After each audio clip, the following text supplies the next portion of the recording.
Hi friends, ನಾವಿವತ್ತು tomato chutney ಮಾಡ್ತಾ ಇದ್ದೀವಿ. ಸೊ ಟೊಮೊಟೊ ಚಟ್ನಿ ಮಾಡುವ ವಿಧಾನ ನೋಡೋಣ ಬನ್ನಿ ಫ್ರೆಂಡ್ಸ್. ಸೊ ಫಸ್ಟ್ ನಾವು ಆಯಿಲ್ ಹಾಕ್ಕೋಬೇಕಾಗುತ್ತೆ. ಸೊ ಆಯಿಲ್ ಹಾಕಿದ ತಕ್ಷಣ ಟೊಮೊಟೊ ಹಾಕಬೇಕಾಗುತ್ತೆ. ಸೊ ಟೊಮೊಟೊ ಹಾಕಿದ ತಕ್ಷಣ ನಾವು ಬೇಯಿಸ್ಬೇಕಾಗುತ್ತೆ ಕಂಪ್ಲೀಟಾಗಿ.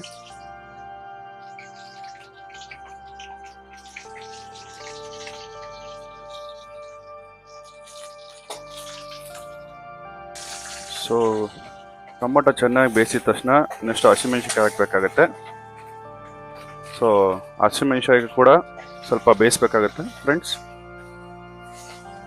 ಕಂಪ್ಲೀಟಾಗಿ ರೋಸ್ಟ್ ಮಾಡಬೇಕು ಹಸಿಮೆಣ್ಸಿನ್ಕಾಯಿ.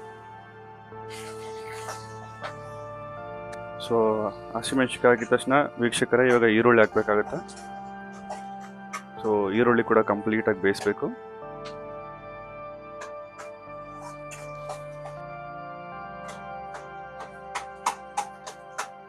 ಕಂಪ್ಲೀಟಾಗಿ ಬೇಯಿಸಿದ ತಕ್ಷಣ ವೀಕ್ಷಕರೇ ಒಂದು ತಟ್ಟೆಯಲ್ಲಿ ಟೊಮೊಟೊ, ಹಸಿಮೆಣ್ಸಿನ್ಕಾಯಿ ಮತ್ತು ಈರುಳ್ಳಿ ಸಪ್ರೇಟಾಗಿ ಸೈಡಲ್ಲಿ ಮಡಗಬೇಕಾಗುತ್ತೆ. ಒನ್ಸ್ ನಾವು ಟೊಮೊಟೊ, ಹಸಿಮೆಣ್ಸಿನ್ಕಾಯಿ ಮತ್ತು ಈರುಳ್ಳಿ ಸಪ್ರೇಟಾಗಿ ಸೈಡಲ್ಲಿ ಮಡಗಿದ ತಕ್ಷಣ ನಾವು ಬೆಳ್ಳುಳ್ಳಿ, ಕೊತ್ತಂಬರಿನ ಕ್ಲೀನಾಗಿ ರೋಸ್ಟ್ ಮಾಡಬೇಕಾಗುತ್ತೆ.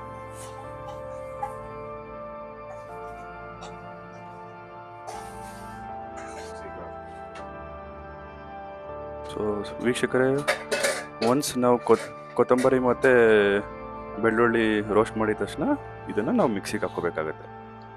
ಸೊ ಮಿಕ್ಸಿಗೆ ಹಾಕೋಕ್ಕಿಂತ ಮುಂಚೆ ಸ್ವಲ್ಪ ನೀರು ಹಾಕಬೇಕಾಗತ್ತೆ ವೀಕ್ಷಕರೇ. ಸೊ ನಾವು ಮಿಕ್ಸಿಗೆ ಹಾಕೋಕ್ಕಿಂತ ಮುಂಚೆ ವೀಕ್ಷಕರೇ ಕೊಬ್ಬರಿನ ಕಂಪ್ಲೀಟಾಗಿ ರೋಸ್ಟ್ ಮಾಡ್ಕೋಬೇಕು. ಸ್ವಲ್ಪ ಹೊತ್ತು, ಒಂದು 30 ಸೆಕೆಂಡ್ಸ್ ಹಂಗೆ ಒಣ ಕೊಬ್ಬರಿನ ನಾವು ರೋಸ್ಟ್ ಮಾಡ್ಕೋಬೇಕು. ಸೊ ವೀಕ್ಷಕರೇ, ನಾವು ಕೊಬ್ಬರಿನ ರೋಸ್ಟ್ ಮಾಡಿದ ತಕ್ಷಣ ಸ್ವಲ್ಪ ಲೈಟಾಗಿ ಇದು ಮೊಸರು ಹಾಕೋಬೇಕಾಗುತ್ತೆ. ಮಿಕ್ಸಿಗೆ ಹಾಕೋಕ್ಕಿಂತ ಮುಂಚೆ ಸ್ವಲ್ಪ ಮೊಸರು ಹಾಕೋಬೇಕಾಗುತ್ತೆ ಫ್ರೆಂಡ್ಸ್.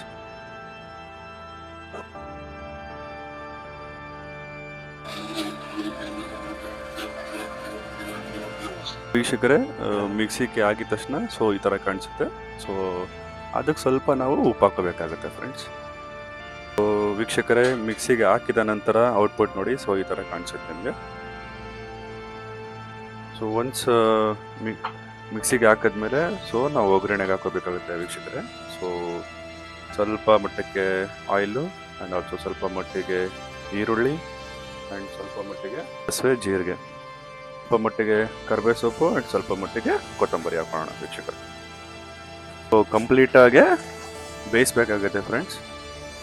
ಅದಾದ ನಂತರ ವೀಕ್ಷಕರೇ ಚಟ್ನಿ ಒಗ್ಗರಣೆ ಇದೆಯಲ್ಲ, ಅದು ಪೂರ್ತಿ ಹಾಕಿ ನಾವು ಕಂಪ್ಲೀಟಾಗಿ ಬೇಯಿಸ್ಬೇಕಾಗುತ್ತೆ. ಕ್ಲೀನಾಗಿ ಪ್ರತಿಯೊಂದು ಕಾರ್ನರಿಂದನೂ ನಾವು ಬೇಯಿಸ್ಬೇಕಾಗತ್ತೆ ಇದನ್ನು. ಎಲ್ಲ ಹಾಕಿದ ನಂತರ ವೀಕ್ಷಕರೇ 2 ನಿಮಿಷ ಇದನ್ನು ಬೇಯಿಸ್ಬಿಟ್ಟು ಸಪ್ರೇಟಾಗಿ ಕಂಪ್ಲೀಟಾಗಿ ಕ್ಲೋಸ್ ಮಾಡಬೇಕಾಗುತ್ತೆ ವೀಕ್ಷಕರೇ. ಫೈನಲ್ ಔಟ್ಪುಟ್ ನೋಡೋಣ ಬನ್ನಿ. ಹೀಗೆ ಟೊಮೊಟೊ ಚಟ್ನಿ ರೆಡಿ. ನಿಮಗೆ ಸ್ವಲ್ಪ ಕ್ಯಾಚಿ ಆಗಿರೋದಕ್ಕೆ ಲಾಸ್ಟಲ್ಲಿ ಕೊತ್ತಂಬರಿ ಹಾಕೋಬೋದು. ಈ ವಿಡಿಯೋ ನಿಮ್ಗೆ ಇಷ್ಟ ಆದರೆ like and share and subscribe ಮಾಡಿ Kumar food talks. Thank you.